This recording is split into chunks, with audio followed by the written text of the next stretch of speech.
नमस्कार, मी doctor Sharad Mane Mane skin care नांदेडमधून बोलत आहे. आज महाराष्ट्र हेल्थ प्लॅटफॉर्मवर या अगोदरही आपण बऱ्याच त्वचा रोगांबद्दल किंवा केशविकारांबद्दल वगैरे माहिती घेतलेली आहे. तसंच आज आपण एका दुसऱ्या कंडिशनबद्दल माहिती घेणार आहोत, ते म्हणजे त्वचेचा काळवंडलेपणा किंवा त्वचेवरचे डाग. त्वचेवरचे डाग येण्याचे कारण एकतर वांग ज्याला आम्ही मेलॅझ्मा म्हणतो, हे भरपूर लोकांना असते. ते येण्याचं कारण म्हणजे हार्मोनल रिझन असते. जसं की प्रेग्नन्सीमध्ये, गरोदरपणामध्ये वांग येतो आणि कालांतरानं जातो. काही लोकांमध्ये तो तसाच कंटिन्यू राहतो.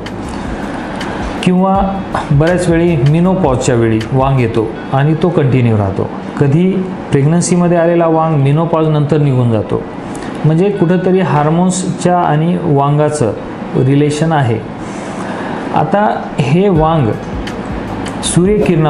सूर्यकिरणामध्ये जे अल्ट्राव्हायलेट रेज असतात, UVA अल्ट्राव्हायलेट ए आणि अल्ट्राव्हायलेट बी, UVA UVB रेजमुळं, किंवा कम्प्युटर्सचा अतिवापर किंवा मोबाईलचा अतिवापर, त्यातून येणारे जे किरणं आहेत, ह्यामुळे सुद्धा वांगामध्ये वाढ होत असते.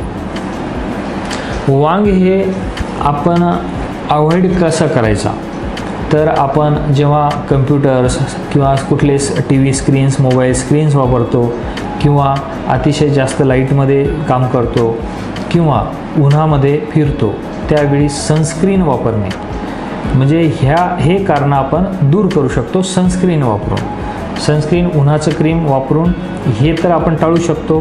पण हार्मोन्समुळं आतून ते रंगद्रव्य तयार करणाऱ्या पेशी रंगद्रव्य जास्त करतात आणि परत वांग येत राहतो.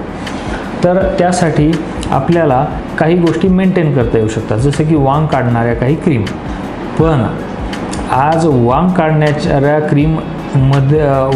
मध्ये बऱ्याच शंका आहेत लोकांना. लोक स्वतःहून मेडिकलमध्ये जातात, स्टिरॉइडच्या क्रीम्स घेतात आणि वापरायला लागतात.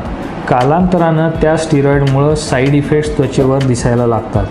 त्याच्यामध्ये उन्हात गेल्यावर त्वचा खूप लाल होणे, त्वचेची आग होणे, खाज येणे, पुरळ येणे, फोडं येणे, फोडांमध्ये वाढ होणे, साबण सहन न होणे, कुठलीही क्रीम त्वचेवर सहन न होणे, ह्या गोष्टी घडतात.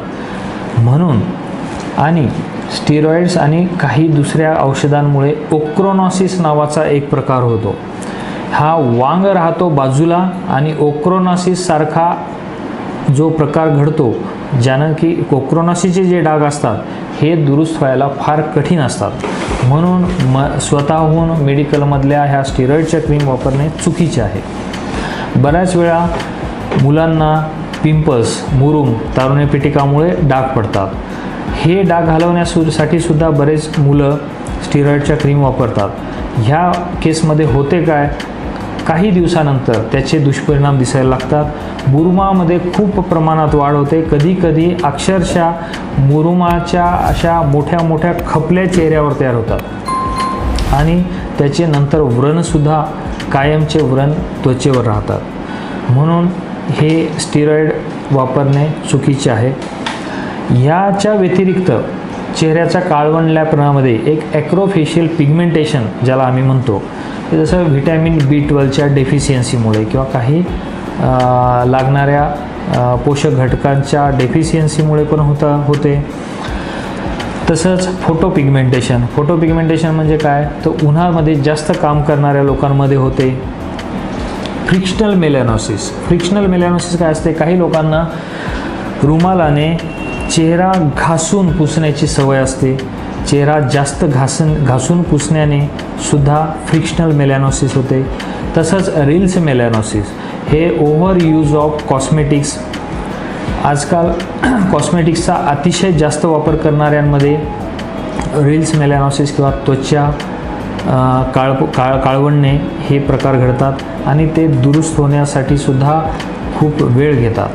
म्हणून साधारणतः चांगलं एखादं मॉइश्चरायझर वापरणे. मॉइश्चरायझरही जे मुलं ज्यांना तारुण्य पिटिका येण्याचं वय असते, म्हणजे साधारणतः 15 ते 25 ह्या वयोगटातल्या मुलांनी नॉन कोमेडोजेनिक मॉइश्चरायझर्स वापरायला पाहिजे, जे की कुठेही तुम्ही एखाद्या त्वचारोग तज्ज्ञाला किंवा मेडिकलमध्ये ज्याला माहिती आहे अशांकडून माहिती करून घेऊन नॉन कोमेडोजेनिक मॉइश्चरायझर्स वापरायला पाहिजे, सनस्क्रीन वापरायला पाहिजे किंवा काही सोप्स फेसवॉश वापरू शकता. पण अतिशय जास्त प्रमाणात कॉस्मेटिक असणारे प्रोडक्ट्स किंवा जे उत्पादन आहेत त्याचा वापर टाळायला पाहिजे. या जे डाग किंवा वांग ह्याचे उपचार आणि त्याचं मेंटेनन्स म्हणजे ते एकदा दुरुस्त झाल्यानंतर ते कसं व्यवस्थित राहील ह्याबद्दल मी आज तुम्हाला माहिती दिली आहे. आणि स्वतःहून वापरणाऱ्या क्रीमचे दुष्परिणाम तसेच ओव्हर यूज ऑफ कॉस्मेटिक्सचा जास्त वापर ह्यामुळे होणारे परिणाम हे आज माहिती दिली आहे. असंच आपण बऱ्याच काही ज्या शंका सामान्य माणसांमध्ये असतात त्याच्याबद्दल आपण माहिती देत जाणार आहोत. महाराष्ट्र हेल्थ प्लॅटफॉर्मला सबस्क्राईब करा आणि नवीन माहिती मिळवा. टचमध्ये राहा.